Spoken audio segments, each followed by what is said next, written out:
We'll guide you through how to install data packs in Minecraft. If you find this guide useful, then please consider subscribing and liking the video.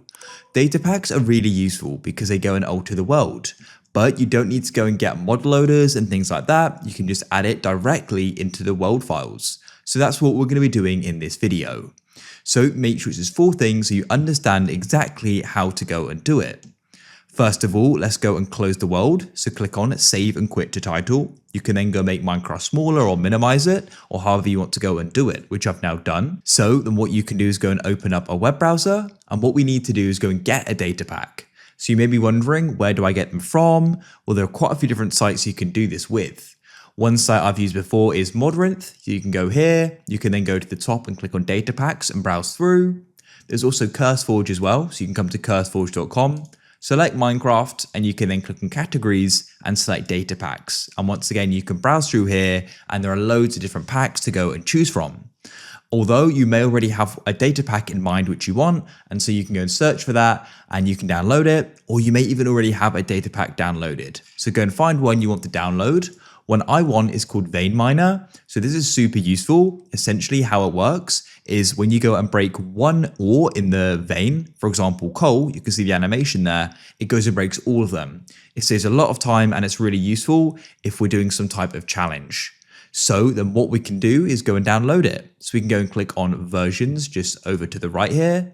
You're going to notice that there are other variants. So just make sure you are downloading a data pack. And you can go and see the version it's for. This is for 1.21.x. So my version is going to be fine.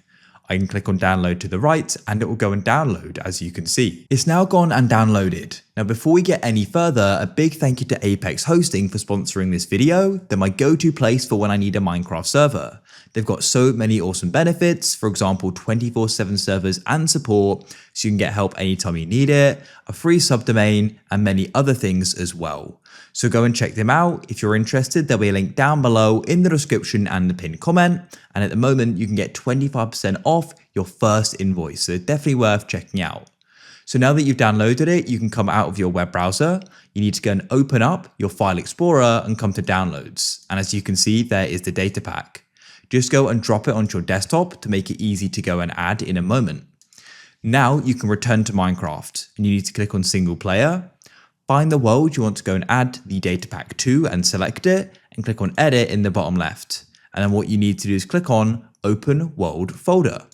And then what you can do is go and find the data packs folder here. And you then want to go and drag in the pack like so. And it's that simple. Close it, click on save in the bottom left of the edit world page. And that's it. So now we can go and load this world and it's going to have the data pack installed. Make sure you understand the functionality to your data pack as they do all vary, and you can usually find that on the description page of the site you downloaded it from. So just to show you this works, I'll go and break it, and as you can see, the entire vein breaks. I find this feature super useful.